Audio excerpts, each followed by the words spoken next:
Yeah. All right. Well, it's 11:02. I'm just going to stick to the schedule and get started. And if people come in kind of along the way, they'll pick up on our discussion. We should have around 50 people joining us today that were registered. So hello, everyone. I'm Greg Abel, the CEO and founder of Abel Communications. We're a PR firm in Baltimore. And I'm here today joined by my guest, Mark Culp, who's the director of the Center for Leadership Innovation at UMBC Training Centers. Hey, Mark. Hey, thanks for having me. A little housekeeping before we start, everyone. I have an agenda you should see on the screen here. So here's what we'll do over the next hour. We'll give Mark an opportunity to introduce himself, so you'll get to know him a little bit and what he does in terms of leadership, coaching, and executive innovation. We're going to talk about the theme today, returning to the workplace, and what some of the best conversations we can be having as leaders are to make that happen in as fluid and as productive a way as possible. Then obviously we'll open it up to you all. As you kind of listen in on the conversation, please feel free to use the tools we're all getting used to. This is a webinar format, not a Zoom meeting format, but you should have an option to ask a question that we'll see, or use the chat function that other attendees can see. And through both of those functions, we will take some questions along the way. And at the end, I want to mention that we're going to do a virtual drawing at the end. For everyone who has signed up and attended and stays till the end, we're giving away a virtual, what we call the Innovation Lab at Abel Communications. We say this is where ideas come to life. What that means is we help a company with a workshop to come up with a big idea to solve a business challenge. And it's a really fun experience. It also helps your company or organization come up with something exciting you can work on together. And at the end, I'll be announcing our winner, and I'll also give Mark an opportunity to tell you how you can work with him. And so with that, I'm going to stop the screen share and just get more into conversation mode here. Mark, just by way of intro, maybe tell everyone what you do. Oh yeah, so thanks, Greg. Thanks again for having me. I'm fascinated by this topic, and so really excited for our conversation today. By title, I direct the Center for Leadership and Innovation at UMBC Training Centers. We're part of the University System of Maryland, and what we do there is offer traditional training and development opportunities, executive coaching, executive leadership consulting, organizational development consulting into organizations of all shapes and sizes. Most of our clients have a footprint in the Mid-Atlantic area, given our connection to the university system, but we travel internationally. So we do work all over the world, actually. So my little part of the organization that I get to play in every day is the Center for Leadership and Innovation, and that's where we're working with pretty much every sector, civilian government, state government entities, lots of commercial businesses, and obviously we have some partners in the DoD space as well. Well, Mark, I want to talk today about this concept of returning to work. And I think it might be important first to just acknowledge that it's not like we have stopped working. We are talking more about returning to the workplace and what that might mean for different companies of different sizes and different types. And I run a small business, but we do business with many large businesses, and we are all talking kind of about this same theme, which is, when do we go back to work, and should we go back to work?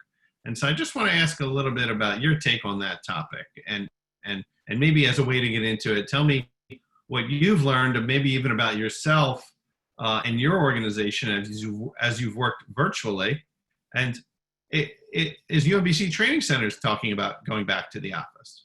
Yeah, so we're having very active conversations about that exact thing. And so while we're having it as an organization, we're also helping facilitate our clients and our partners in having those conversations. And it was interesting, Greg, because 2 weeks ago, right now, I woke up in the middle of the night with my heart palpitating and some sweats, because all the conversations I was having with organizations up into that moment had been really focused on how do we navigate remote work, resilience, in this time of stress and intensity that you were mentioning earlier, how do we be in service to our employees to continue to serve our customers if we can, and be there for them and their families. So it just pivoted from that to what does return to the work look like? And that pivot that almost happened within, at least in all the conversations I was having, in about a 45 or 48 hour period,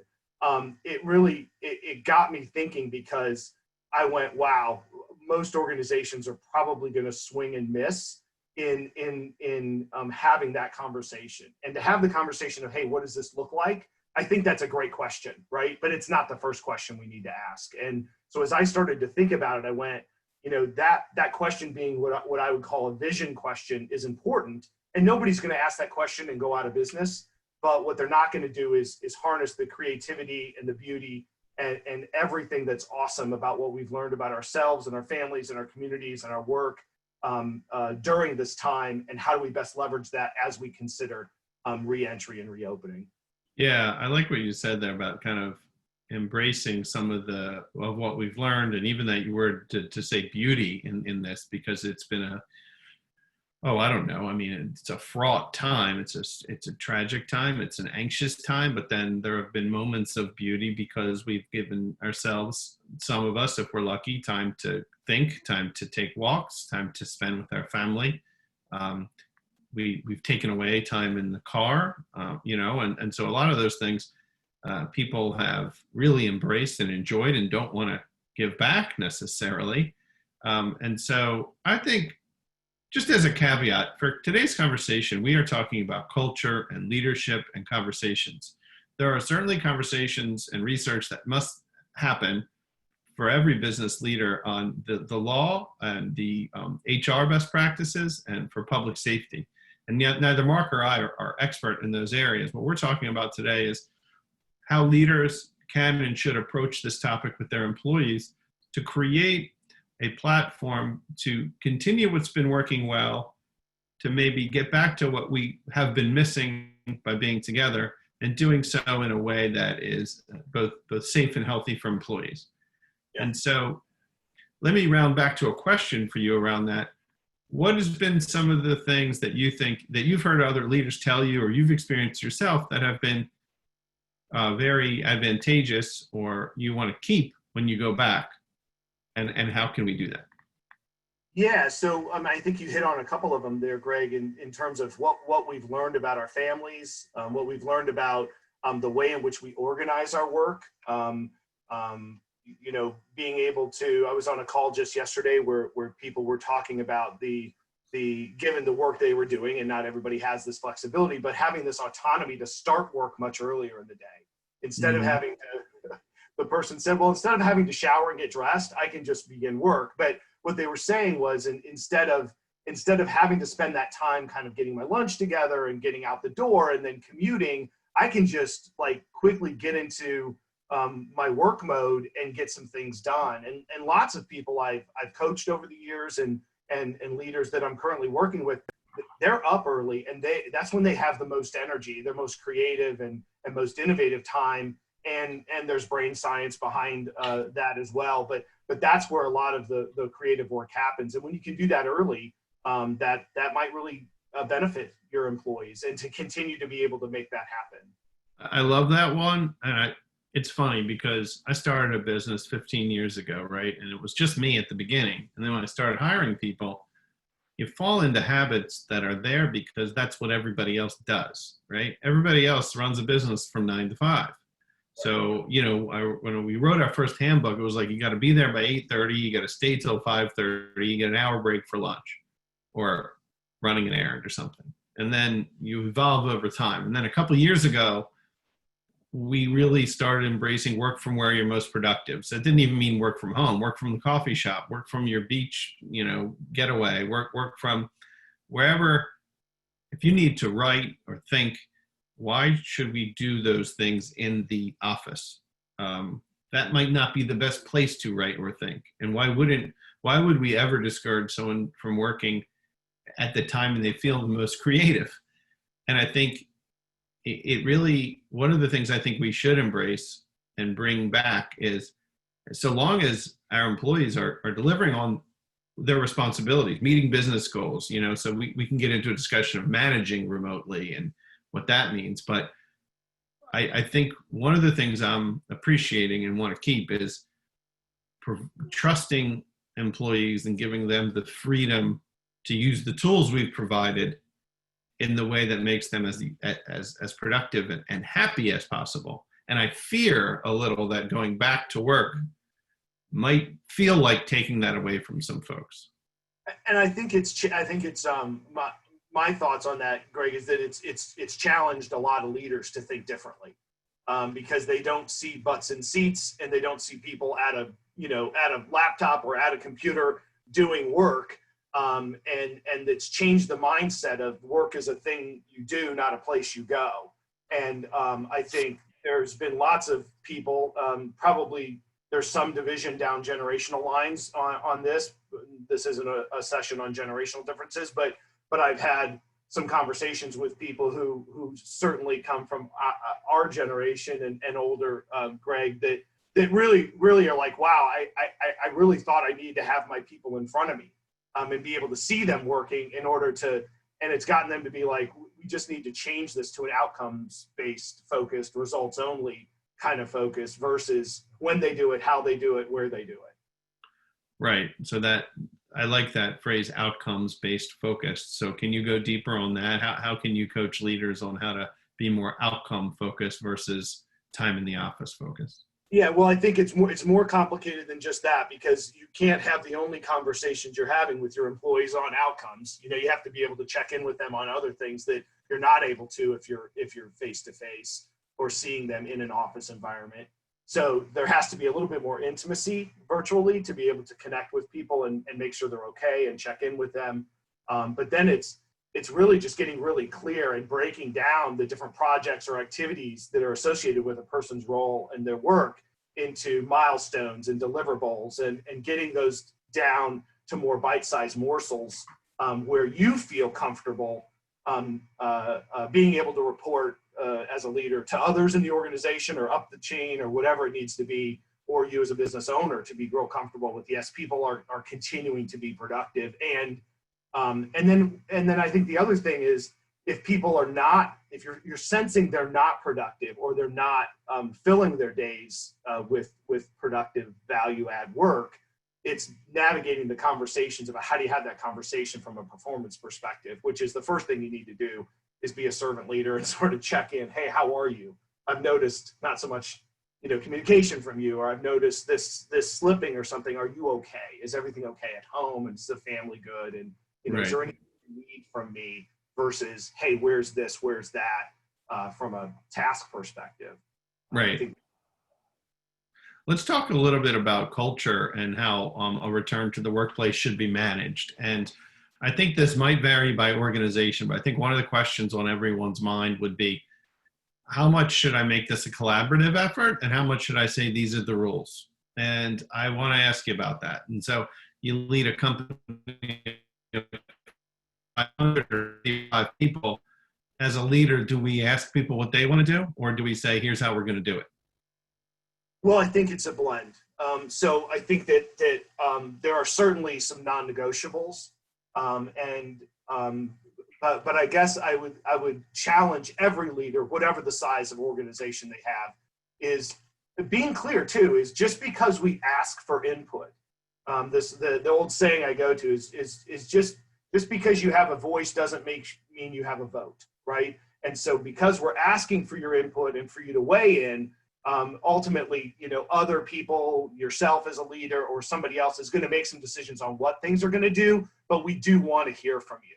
And if it's genuine, then when people have an opportunity to weigh in, they tend to buy in. And so that's kind of, putting people's hands on the wheel, I like to say, and bringing them along. And so there's a couple of conversations I think that are really important. And it goes back to what you said before and I led with, which is, I think there's value in asking that vision question. Hey, what does it look like when we go back to work or re-enter or return to the office? But again, that's not the first question. The first question I'm advising organizations to have is about, what did you most appreciate? What did you most appreciate about this time during the pandemic. And again, I think we can get into kind of a negative mode of all the things that didn't happen and the work that paused and revenues have decreased for so many organizations and so forth. But let's not go there first. That's a reality everybody gets. But if we pause for a moment and reframe that, and we really think about what were the surprises, the appreciations that we had as individuals, and surprises, right? Like, I'm working with organizations like, wow, I connect more deeply with people because I would see them like as we passed by the water cooler or at the coffee machine, but I wouldn't really have a deep conversation. But I've had 2 or 3 hour-long Zoom conversations that were more deeply meaningful than they ever were if we were in the office. So there's upside to this from a connection perspective. And so I think you first asked the question of, well, what did you most appreciate? You got to really dig in there, and what are those nuggets? And let me get a little granular with you on that. What did you most appreciate? I like that question.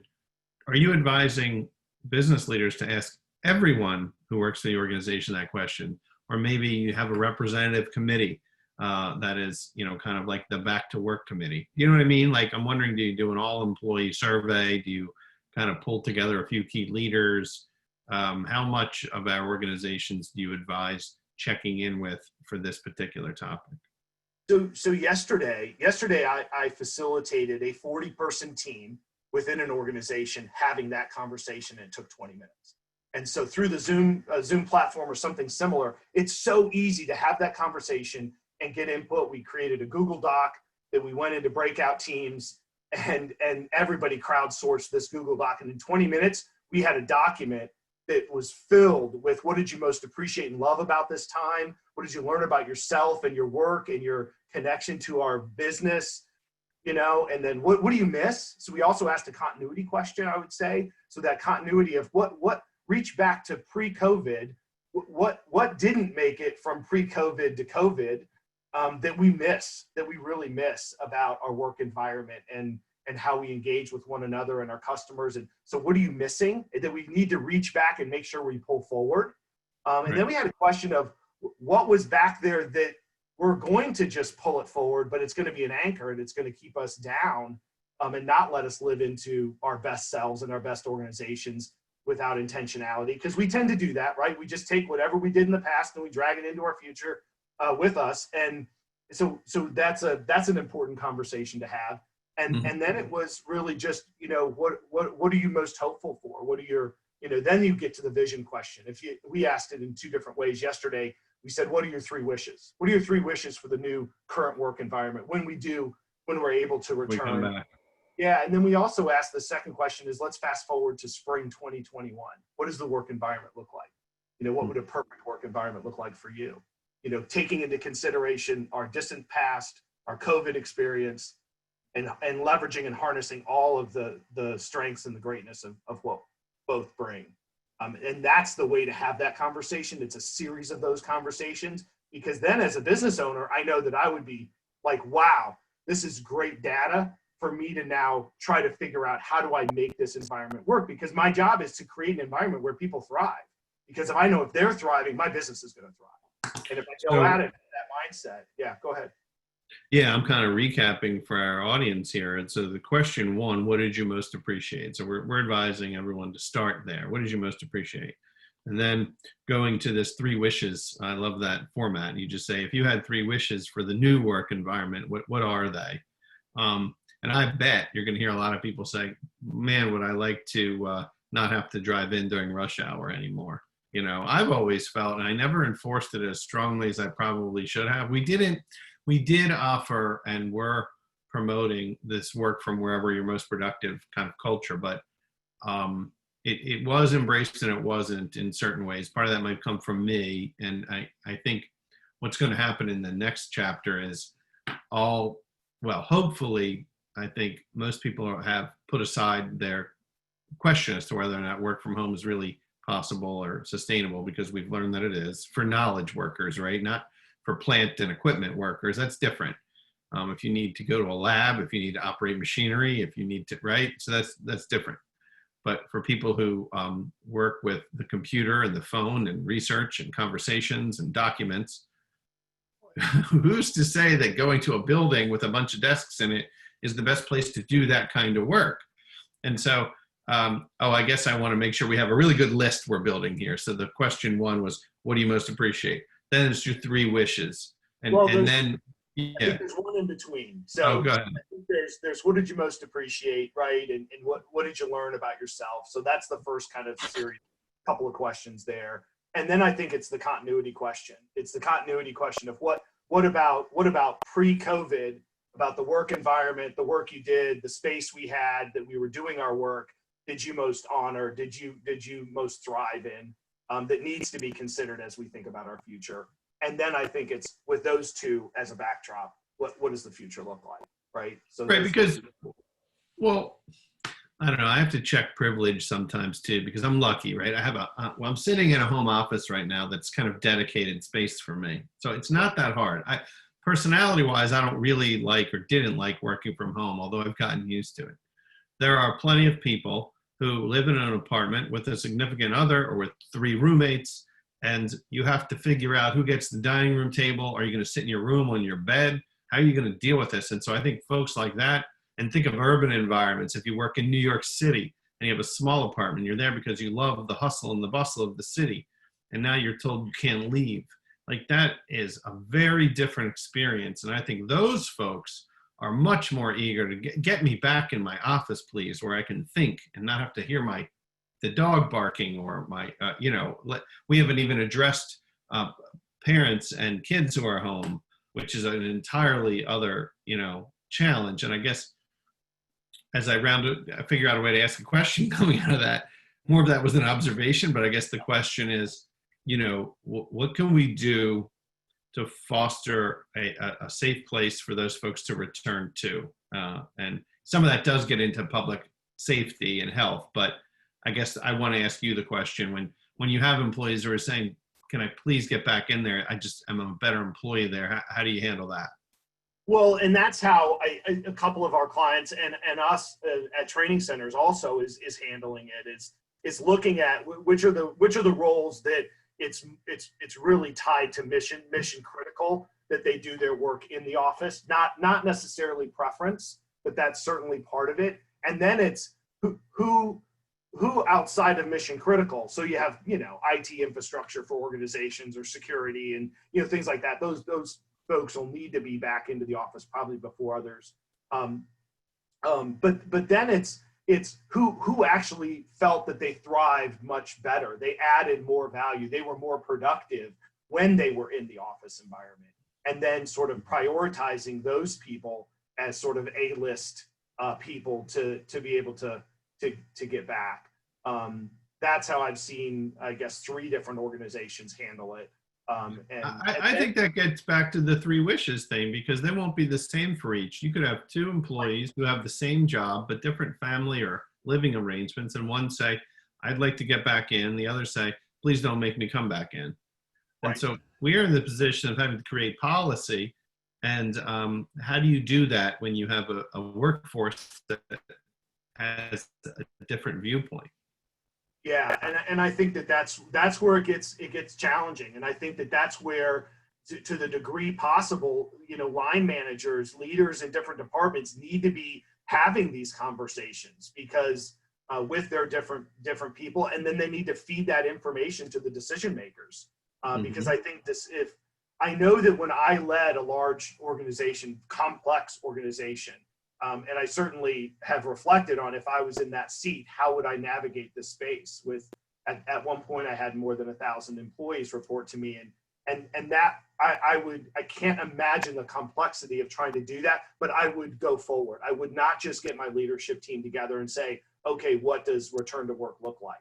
I would say, we're going to begin to have this conversation and I need you to go, and this is how you need to have your conversation. And then we need to come back together and see what we're hearing. And so I do think some tools for bigger organizations when it comes to surveys and things like that. But I don't think a survey is the answer. I do think that the human conversations cannot replace that. And because of the virtual platforms that are available, like Zoom and others, it's almost easier to quickly get groups together for 15-minute conversations about things like this. Have them crowdsource a Google Doc and then you've got data to synthesize and put forward, and then maybe you validate it with some kind of survey. But I guess I wouldn't be an advocate of leading with the survey. I'd lead with a human connection conversation. Gotcha. That's interesting because I am seeing a lot of surveys out there, but I like that. And maybe you're saying reinforce it after having some good conversations.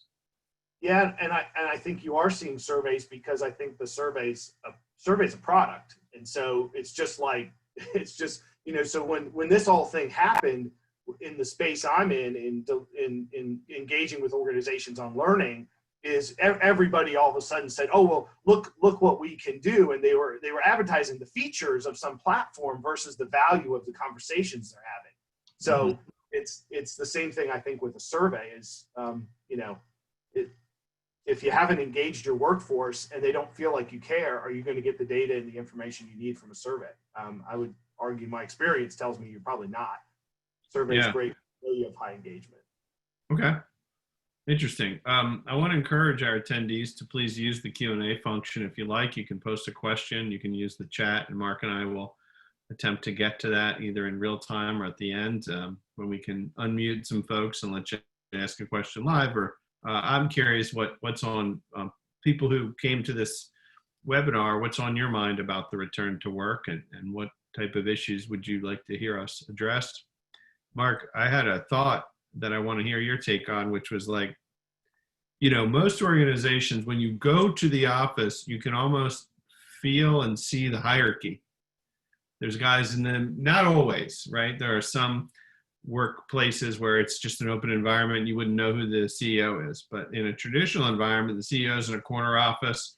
There's a wall with offices lining it, and they have windows, and then in the middle, you got cubes and worker bees, and maybe the intern is stuck at a table in the kitchen, right? Like now we flattened it, right?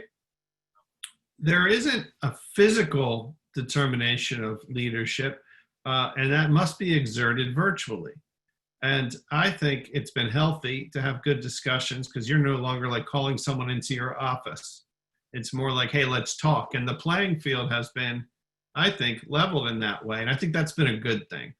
And my question for you is, how do we not lose that? I'd like to continue to have that authenticity. So would you recommend, for example, that leaders continue to have one-on-ones like this versus go in the office? And there's sort of a thing when an employee comes in the office and you close the door and, hey, we're going to have a talk now.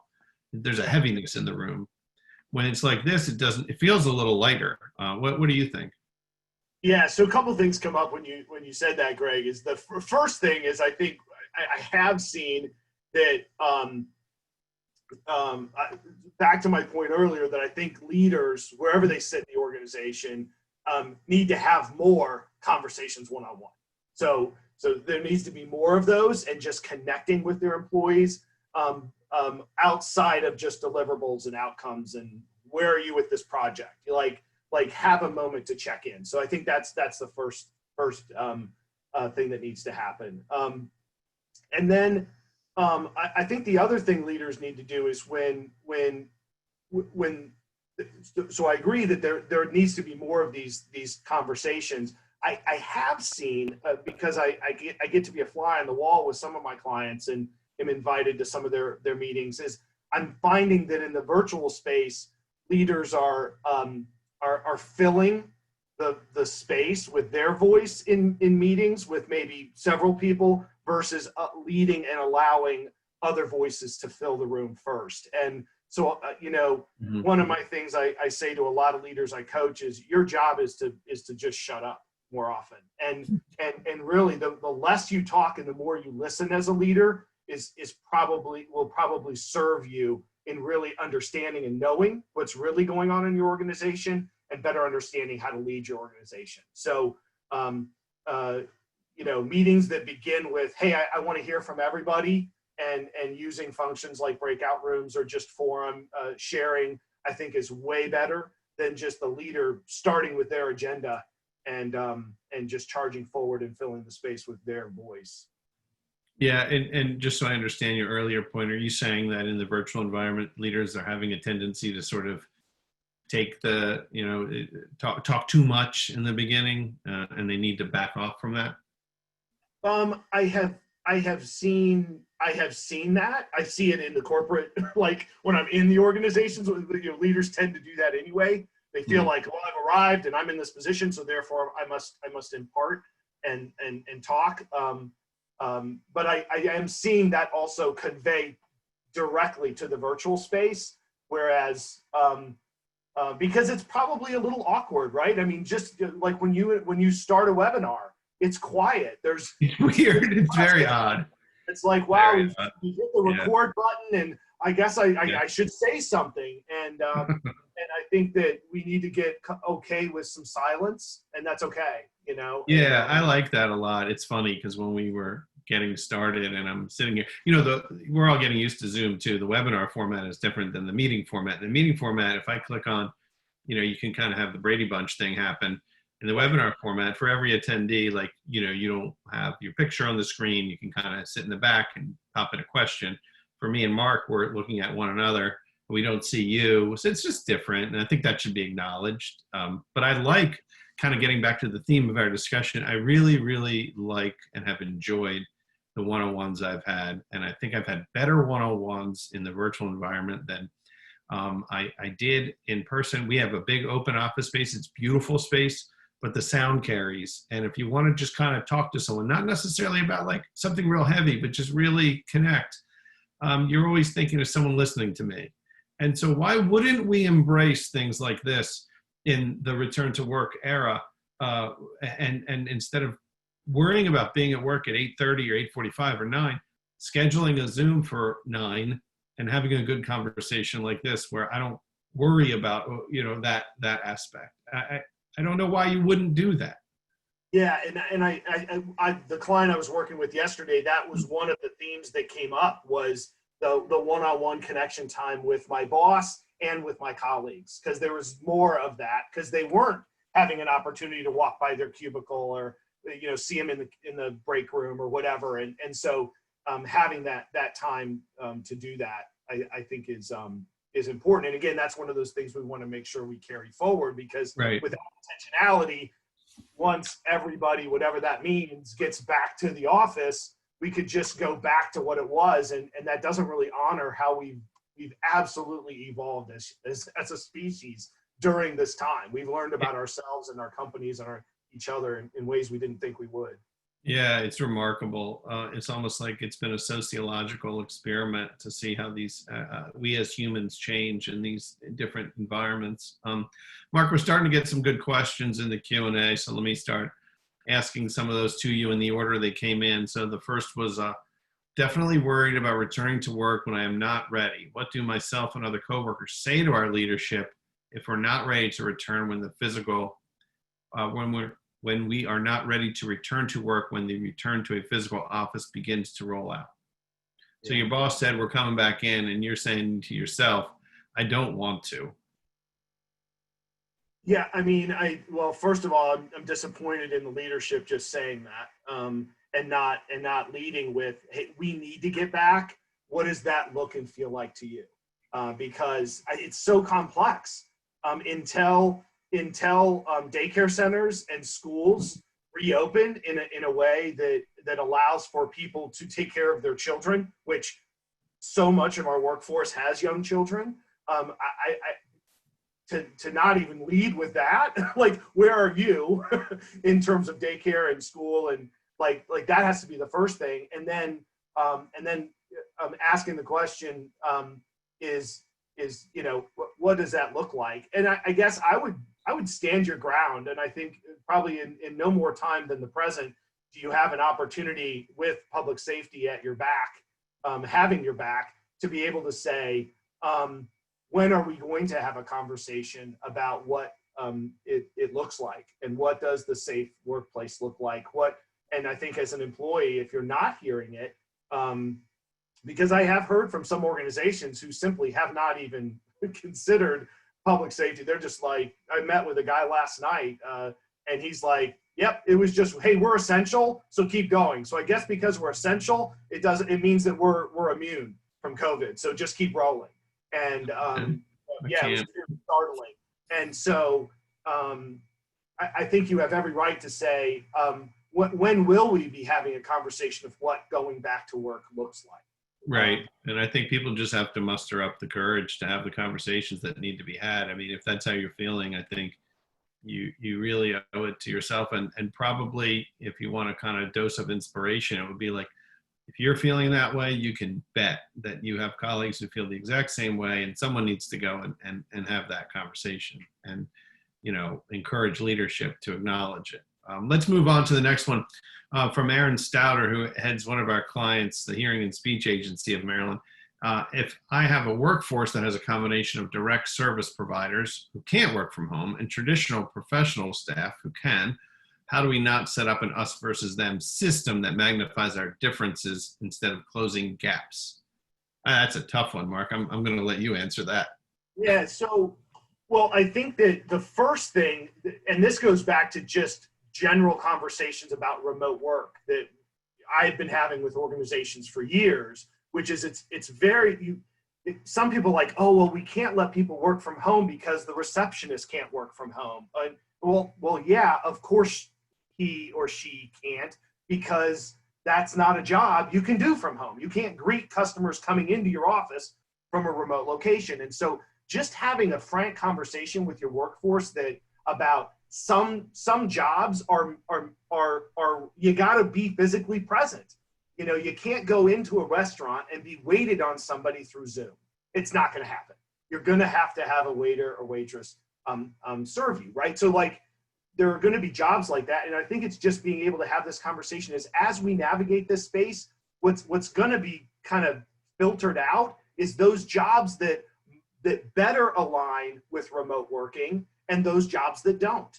And here's where we are. And it's like, well, here's where we're coming out. And I think the ability to be a little vulnerable as a leader and say, we're navigating this space. Here's what we're thinking. What are you thinking?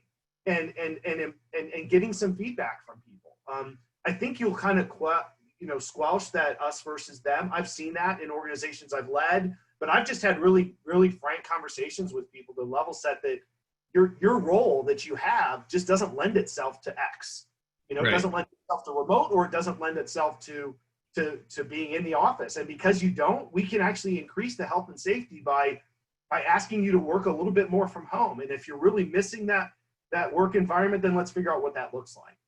Right. It sounds like what you're advocating for is transparency in terms of communicating to the organization, even a list. These are the roles. Maybe you don't use names. Maybe use a roles of those positions that are more effective or only effective at the office, and those that can be handled well at home. And that way you're just talking about it. And you just can't avoid it. And that's not an opinion thing. That's a fact thing. Yeah. Ideally. Let's move on. All right. Well, here's one that gets right to it. How can lower level employees have their voices heard when leadership just won't shut up? Wow. I think that came in when we were talking about you made the suggestion that to start a meeting, the leader should ask for others to have some input. So that might be a reaction to that. But what's your take? Well, I mean, there's not a single way that you do this. We've all been managing our work environments with leaders that are less than ideal for our entire careers. We all run across them, and we take what we can from that experience. I guess the thing that comes up for me is, my guess is if you are feeling, anonymous attendee, if you're feeling like your voice is not being heard in your organization, first of all, you're not alone, right? So how do you, the collective voice is always stronger than the solo voice. So how can you begin to,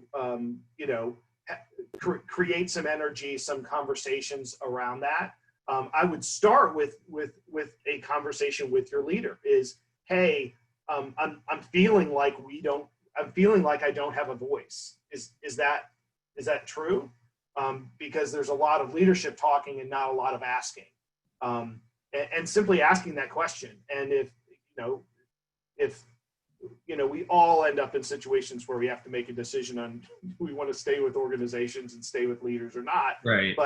but I would ask, and then ask, hey, when does my voice get heard? Are you interested? Are you curious about my perspective, or the perspective of us, in the trenches or at the Right. front line? Well, I know how I'd feel if an employee came up to me in an email or a call or a Zoom or anything and said, I just want to know if you think my voice is important or not.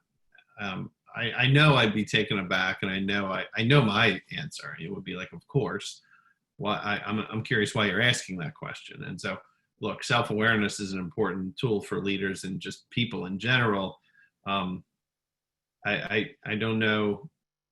I like that tool of asking the question, because then you just have to be able to, I guess, have the courage to ask that difficult question. Well, and I think that we all tell ourselves a story in our head about how bad that's going to go when they ask that question. Like, I'm going to ask Greg that question. He's my boss. He's probably going to fire me, right? Like, no, that's not going to happen. Greg's going to go, oh, yeah. And all leaders need a barometer of, hey, man, you're talking too much. Hey, you're not hearing and listening enough. And Right. so finding the way to navigate those conversations. And again, reframe it to some excitement and some energy around what it is that you want, versus what it is that you don't want. So if we reframe that, hey, I'm so excited about getting back to work, and I can't wait to have the conversations with my colleagues and with you as my boss to really explore what that's going to look like. When are we going to have that opportunity? You're leading the witness a little bit, but some leaders need that. Yeah. Mark, I like Susan's question here in the chat. Thank you, Susan. She runs Mariner Marketing in Columbia, and I want to welcome our agency colleagues on this webinar, and I appreciate you being here. Then the question is, how do you maintain a unique culture when you're operating in a work from home world? Your culture is going to be a direct result of your behavior as a leader and an owner. And so it's, the culture is going to be representative of how you interact and how you engage. And so, I kind of lean on words create worlds, and the questions we ask are fateful. And so the questions. Let me slow you down for a second, because I know that's normal to you, but I want to take that in. Words create worlds. And what was the second one? The questions we ask are fateful. Fateful. So the way in which we design and choreograph the conversations we're going to have with our employees is going to dictate the generative nature of our business or the degenerative nature. So if everything is a problem you're going to solve, everything is looked at through the lens of a problem to solve, then you're going to be fairly degenerative. If you're looking at what are all the possibilities and what is it that we want to create in the world and the impact we want to have on our customers or our employees, and make that the focus of the conversation, you ignite, and this is all based in brain science. This ignites a different part of the brain, which then creates energy and excitement and engagement with your workforce. And so I think that my comment to Susan is craft your questions, spend extra careful time designing the questions you're going to ask in meetings and the questions you're going to ask of your employees, because those are going to be fateful in terms of how the conversations evolve. And because whatever the organization is talking about and the energy is going to be what the culture is representative of. Yeah, I like that. Susan, feel free to chat a follow-up question or any comment. But, one of the things I was thinking about when you said that I hadn't heard that before. Questions we ask are fateful, but it's so obvious in a certain way, because if you're talking to an employee, you say something, well, what have you been working on? Or did you finish that thing? Is that how you start a conversation? Or you say, how are you doing? What support do you need right now? How's your family? Literally 5 minutes of human connection to ease into business discussion does create culture, I think. Well, and even when it gets into the productivity piece of it, instead of what have you been working on, how about the question of all the things on your plate, what have you been most passionate and excited about working on in the last week? And so that's such a different perspective, because not only are you asking them, why hasn't this happened yet? That isn't the question, is it? right? Yeah. Because you can get there, you can get there in the conversation, but then you're gonna be able to connect into what are they most excited about, what are they most passionate about, and again, if you're a strength-based leader, you know that you're going to get more out of people if you get them plugged into the things they do best and they connect with best. And so then, of course, at the end of the conversation, you can say, well, hey, Mark, what about this other thing that we talked about last week? I didn't hear you talk about your connection to that work. Where are you with that? And that might be Mark, a time for, oh yeah, go ahead. No, I like where you're going. I want to, we have about 10 minutes. I want to circle back to some of the questions we're getting and the theme, because it's funny, you know, as the conversation has kind of evolved, we've been talking both about getting back to the office and the physical space, but then a lot about just good leadership. And what dawned on me is that good leadership, that it doesn't matter. It should, you know, you have to convey good and consistent practices, whether you're handling things virtually or in person. Certainly there are different challenges. A question we haven't gotten to yet is, how do you, when your office plans on opening and hasn't done what they promised to do to make you feel safe, what do you do? I mean, you speak up. And again, I go back to, I think, what I said earlier, which is there is probably no other time that you have public health experts on your side for you to demand, you know, or at least ask some questions or raise concerns about those elements. You know, I think you just have to find your voice, and you know, and again, the questions we ask are fateful. What is the question that you can best ask of leadership that is generative to get them to be thinking about what it is that you want? So how do you phrase that question? You're feeling unsafe, and you need to raise it, but you don't want to put yourself on the bad list, but you feel like you got to ask. So you could, how do you phrase it? Yeah, well, so if I'm concerned, it doesn't feel right for me. I don't think they're considering the safety.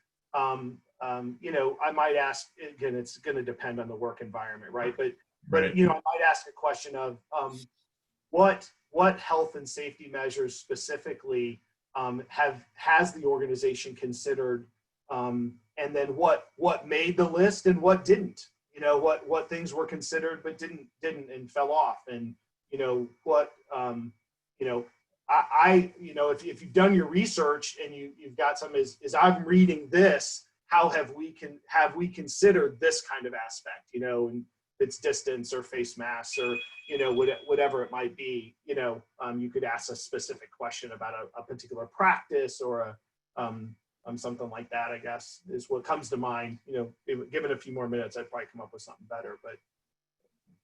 Right. All right. Thank you. I'm just going back to the question list. I want to encourage those who are with us to feel free to ask another question as we work toward wrapping up. But, you know, this is a good one. We got into a question like this in a previous leadership conversation we had, and it was about feeling like your leadership let you down and now you're being asked to come back in. And maybe it's the same theme we've been talking about. It feels like what we've been circling around the whole time is you have concerns and they're real.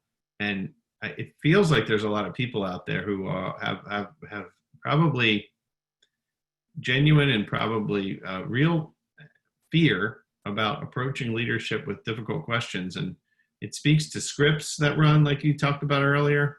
And I think people just need some tools to have tough conversations. And let's go back to it. I think maybe, you know, I've heard you have to repeat something 7 times for people to hear it. So let's do it again.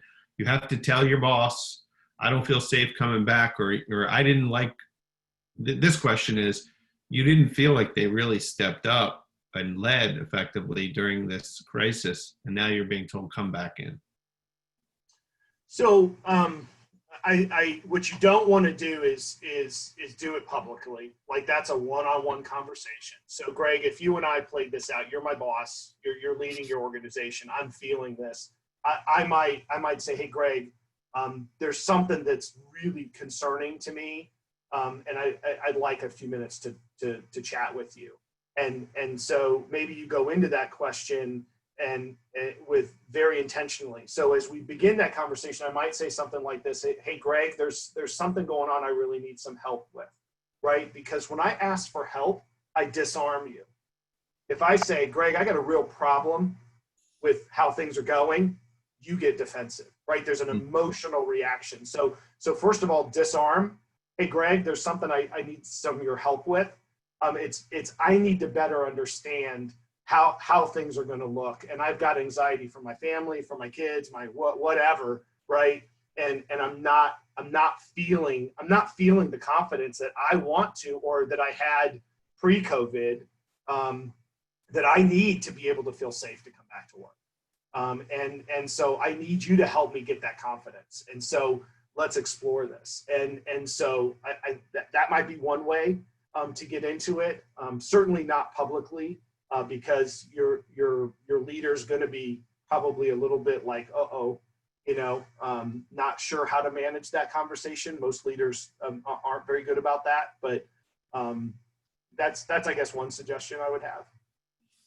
Thanks, Mark. I think that's good. I mean, clearly trust comes into play with all of these things, and having built relationships, look, we talk a lot at our shop about you need to develop a relationship beyond surface level, so that when it comes time for a difficult conversation, you don't just know basic facts about a person. You kind of know how they're wired and how they're motivated, and you're that goes up and down, and you're able to have that conversation. If your boss has never let you in beyond knowing that they're the boss, then that I get why that feels intimidating. But I think another thing to remind folks that is that you are doing that person a favor, and you're being a good colleague by raising to their attention something that they will benefit from knowing, right? So instead of feeling like I'm about to attack, it's more like I really want to help you as a leader, and I want to make sure you understand how I'm feeling right now. Well, and the other way is to flip it, right? And we would call it leading and managing up. And so, Greg, if I'm feeling like you just haven't come to the plate like I thought you would, I might then sort of take the reins and say, hey, Greg, I really wanted some time to check in with you.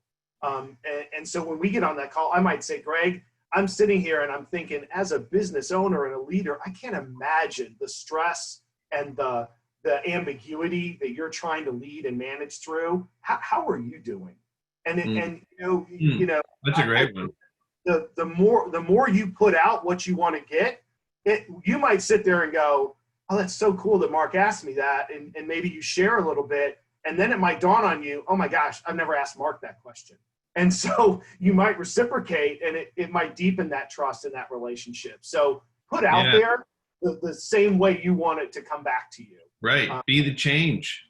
I mean, it sounds, so, a thing that people say, but doing it is a different story. And I really like what you said. If you show empathy, if you want empathy, showing empathy is a good way to get it.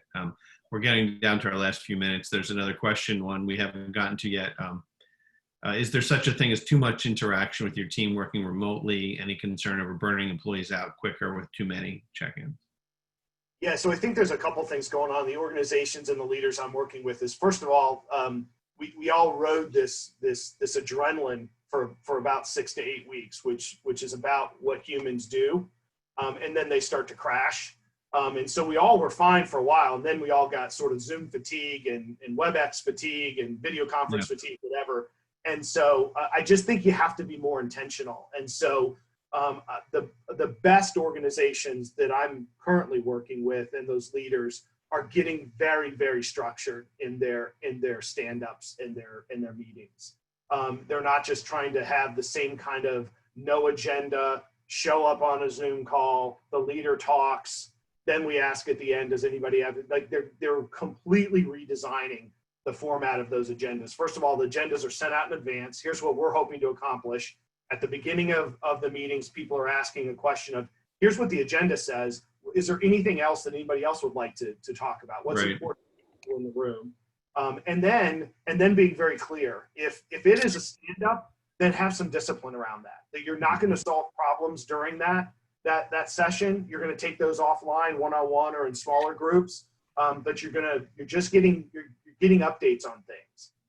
And then the other thing is, how can you begin to share information that doesn't have to be done in a meeting format? So Right. leaning on that tried and true practice of getting together simply to share information is probably not the best use of anybody's time. People can read and update themselves through shared Google Docs or different kinds of shared documentation versus coming to a meeting and then everybody just telling an update on something. Like, no, we should come together because we're work sessioning or we're problem solving and decision making. Mark, I shared the screen so our emails will pop up on there, and we're coming to our time. You were great. Your insights are really, really thought-provoking. I wrote down some things for myself. Words create worlds, and the questions we ask are fateful. I hadn't heard those phrases before, and I really, those are going to stay with me. I hope it was helpful for everyone. We announced that we're going to give away what we call the Able Innovation Lab to an attendee who stuck around to the end. I want to just say I'm going to do that, but I'm going to do it offline and email everyone because I don't have the mechanism to do this fairly, and I want to make sure I do it right. And I did a quick screen grab of everyone who's here right now. So you're in the running, and we'll follow up with you, I promise. And we'll get that done. And then let me get back to email. So there's Mark's information. He's at the UMBC Training Center. And Mark, do you want to make an offer of a consultation or just how to get in touch for our attendees today? Yeah, sure. So I'll do what you're doing. Why don't you just add another drawing, and I'll do an hour free consultation coaching session with whoever's name you draw out. If they want to take me up on it, it's an hour session to just explore this topic further or any other topic that is most important to them as a leader. Happy to do that. And then if anybody has an organizational challenge or would like to learn more about the work we do, you email me directly. Happy to have that chat as well. All right, thanks. I think everyone probably is ready to get back to their day. While you're still here, I'll just thank you for being here and say if these webinars are being recorded, they're on our website, ablecommunications.com. If you click on our Insights page, we've done 4 now, and you can go back and see them. And we're going to continue in the series. The next will likely be with a panel of television producers and hosts to find out how the media environment is continuing to change during the COVID pandemic. Mark, with that, I'll say goodbye and thank you. And thanks to everybody for joining us, and have a great day. Yeah, thanks. Bye, everyone.